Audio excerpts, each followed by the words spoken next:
오늘 이 아침에 우리가 볼 말씀은 골로새서 3장 12절에서 14절입니다. 골로새서 3장 12절에서 14절. 우리 월요일 아침 예배는 강해 설교를 잠깐 중단한다고 말씀드렸죠. 오늘 골로새서 3장 12절에서 14절. 신약 327면입니다. 제가 읽어드리겠습니다.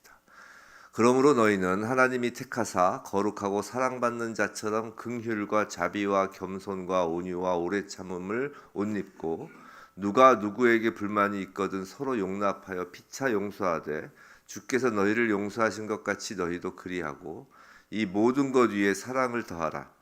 이는 온전하게 매는 띠니라. 아멘.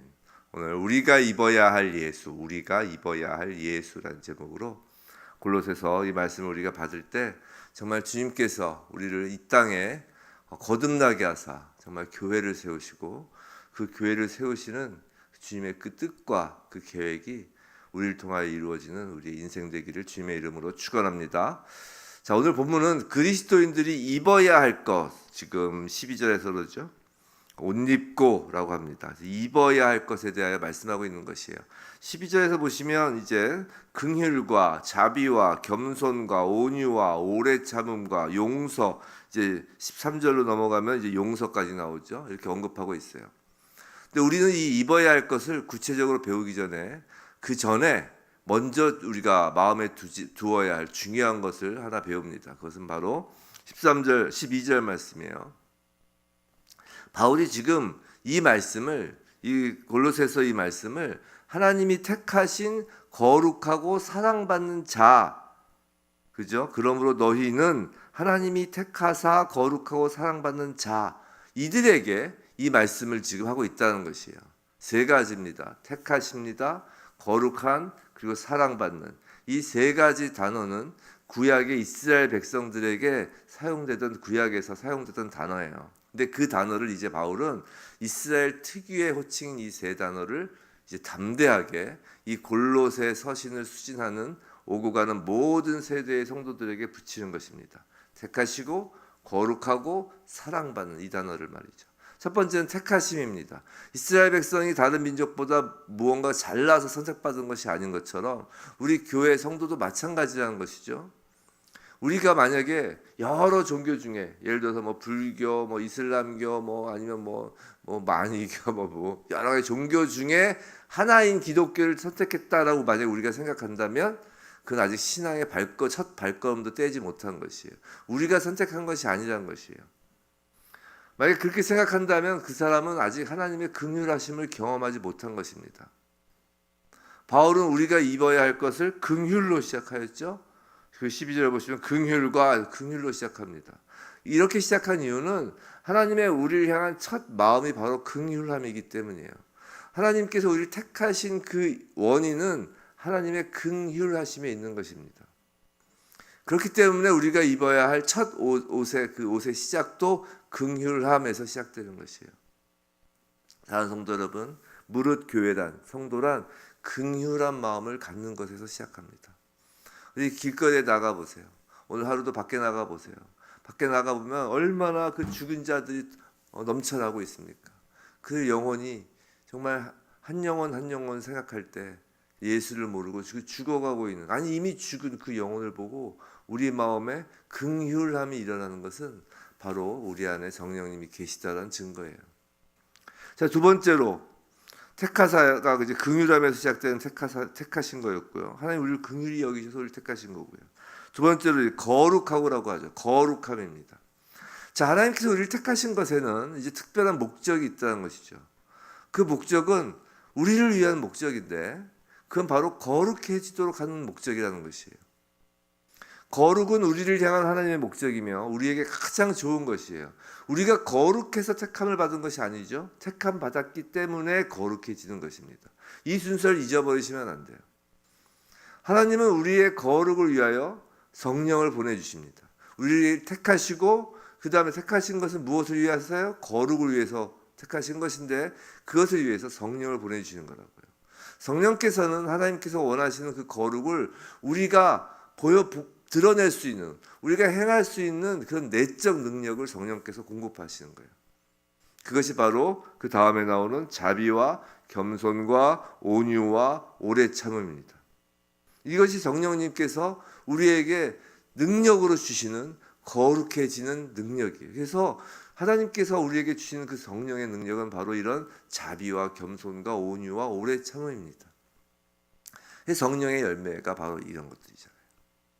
한번 간략하게 이 네 가지를 볼까요? 자비는 이제 원어적인 의미로 친절, 인자, 친절하다, 인자하다라는 뜻으로 번역돼요. 자, 예수님을 바라보는 거예요. 예수님께서 이 땅에 오셔서 쉴 새 없이 밀려드는 병자들과 귀신 들린 자들을 한 명 한 명 치료해 주셨다고요. 예수님이 다 모아놓고선 손 쫙 뻗고선 다 고쳐져라 이렇게 안 하셨단 말이에요.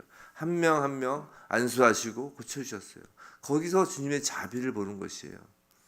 성령님은 예수님처럼 한 명 한 명 예수님이 병든 자를 치유하셨듯이 성령님은 우리를 한 명 한 명 터치해 주시는 거예요.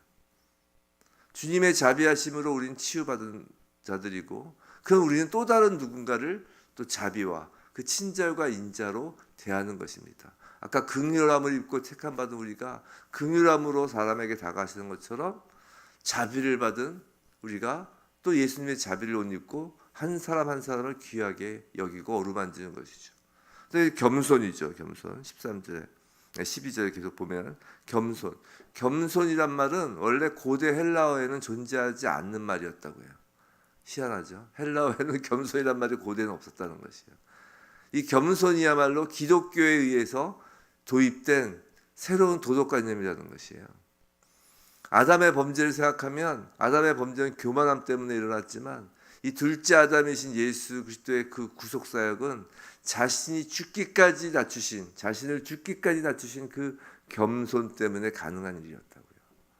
우리가 겸손해야 하는 이유는 우리가 영원히 피조물이다. 우린 창조주가 아닌 피조물이다라는 그 자각에서 나오는 자연스러운 반응이에요. 반대로 교만은 내가 신이 되고자 하는 마음이 교만인 것이죠. 또 우리가 겸손해야 하는 이유는 피조물이라는 이유뿐만이 아니라 우리 모두가 죄인이었다라는 그 사실에 대한 인정에서 나오는 거라고요. 그러니까 겸손하지 않으면 구원받은 자라 보일 수 없는 것입니다. 구원받은 자라는 건 너무나 당연히 겸손을 내재하고 있는 것이에요. 그 예수님의 그 겸손이 안에 장착되는 것입니다. 세 번째 이제 온유죠.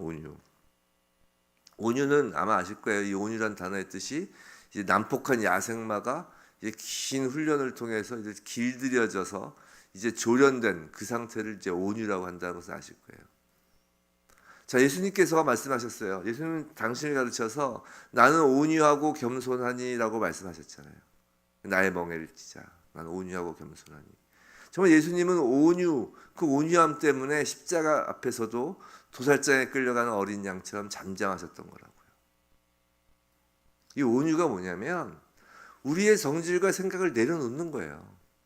그 난폭한 야생마의 그 성질, 그 난폭한 야생마가 자기 마음대로 뛰어다니려고 하는 그 생각을 다 내려놓게 하는 거잖아요. 그리고 곱비를 쥔 그 말의 주인의 그 곱비만 믿고 따라가는 거잖아요. 마찬가지라고요. 우리도 우리의 성질, 성격, 성질머리라고 하죠. 성질, 생각 다 내려놓고 우리의 곱비를 잡으시는 그 하나님의 일하심을 믿고 조용히 바라보고 기다리는 마음, 그것이 온유함입니다. 그 온유함을 입어서 예수님도 십자가를 지신 거라고요. 그리고 이제 네 번째 오래 참음이죠. 오래 참음은 하나님께서 우리를 향해 언제나 보여주시는 하나님의 대표적인 성품이죠. 하나님께서 오래 참지 않으셨으면, 그래서 우리가 죄 지을 때마다 벌을 내리셨다면 아마 이 지구는 사람들의 시체로 산을 이룰 것입니다. 항상 그러잖아요. 왜 저 사람한테 하늘에서 불벼락 안 떨어지는지 모르겠다고. 그게 나한테 떨어져야 된다는 건 깜빡깜빡 잊어버리고 그렇게 이야기를 하죠. 하나님이 오래 참지 않으시면 지금 여기 앉아 계실 분이 아무도 없을 거예요. 저도 여기 서 있지 못할 거라고요.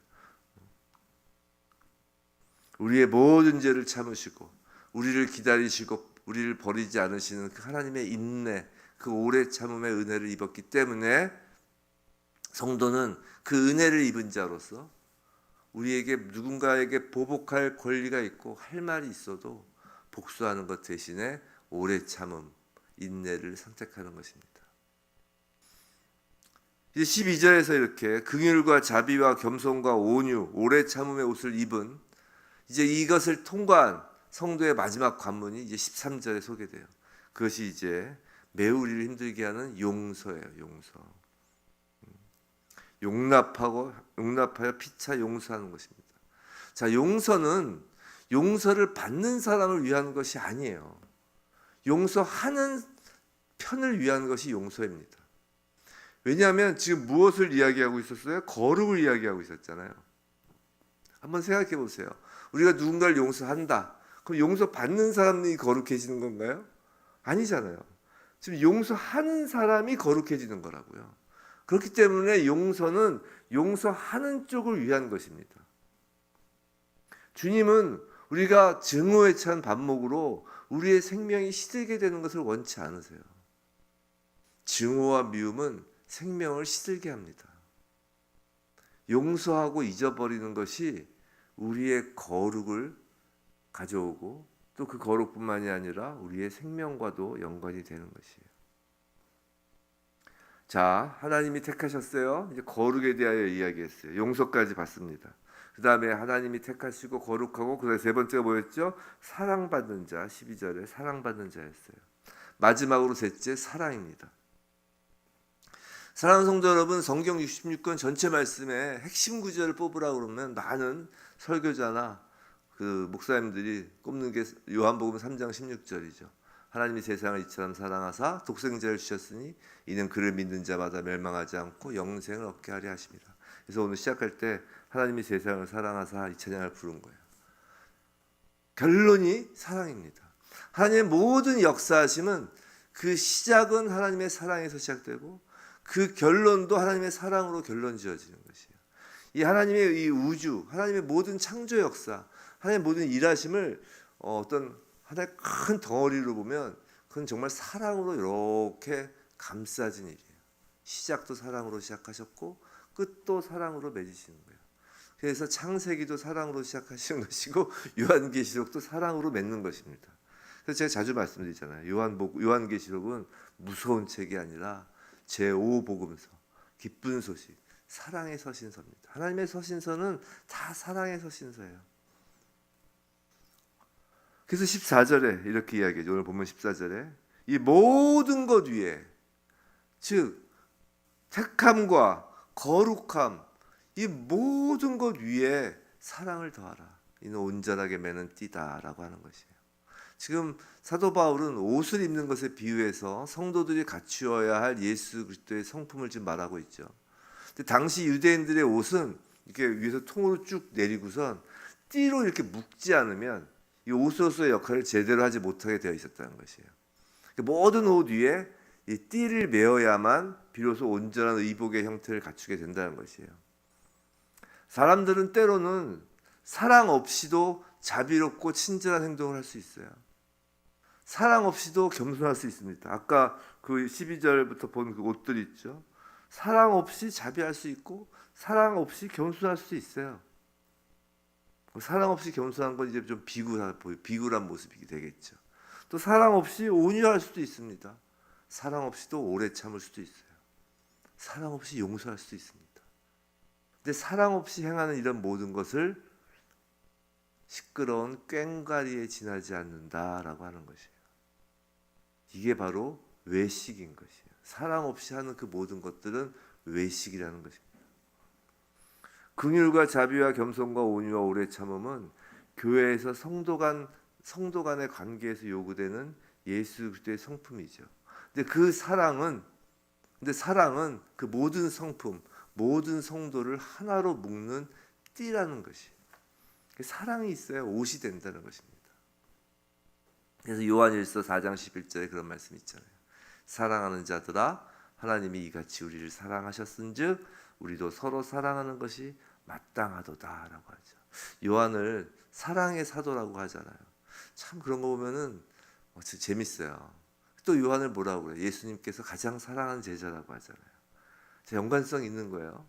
예수님이 가장 사랑하는 제자인 사도 요한이 사랑의 사도라고 불리우고, 또 요한 1서에서 또 요한 1, 2, 3서에서 이렇게 사랑에 대하여 또 서신서를 쓰죠. 오늘 본문 말씀 정말 교회에게, 이 시대의 교회에게 가장 중요한 말씀이라고 볼 수 있어요. 너희가 택하여졌느냐? 너희가 거룩하기를 원한다. 택하고 거룩한 그 위에 사랑을 더하기를 원한다. 우리 한국교회 무엇이 문제냐? 여러 가지 문제가 말을 많이 하지만 가장 중요한 건 사랑 없음이 문제인 것 같아요. 아까 요한일서 4장 11절 이 말씀으로 결론을 맺을게요. 사랑하는 자들아, 지금 하나님께서 말씀하시는 겁니다. 우리 성도님들에게 사랑하는 자들아, 하나님이 이같이 우리를 사랑하셨은즉 우리도 서로 사랑하는 것이 마땅하도다. 성도 여러분, 한국교회가 서로를 서로 사랑하는 것이 마땅하다라고 말씀하십니다. 부디 오늘 본문 말씀 가운데 임하신 이 성령의 인도하심으로 정말 우리가 영생 천국을 향해 걸어가는 우리잖아요. 교회가 뭐예요? 영원한 나라, 영생을 추구하는 나라잖아요. 너무 이 땅의 것으로 정말 일희일비하거나 아웅다웅하면서 다투지 말고 서로 사랑하는 것이 마땅한, 마땅히 서로 사랑하는 이 땅의 교회, 정말 새 예루살렘으로서 우리가 예수 그리스도를 드러내는 산지교회, 소자교회, 그리고 우리 각자가 섬기는 교회가 되기를 주님의 이름으로 축원합니다.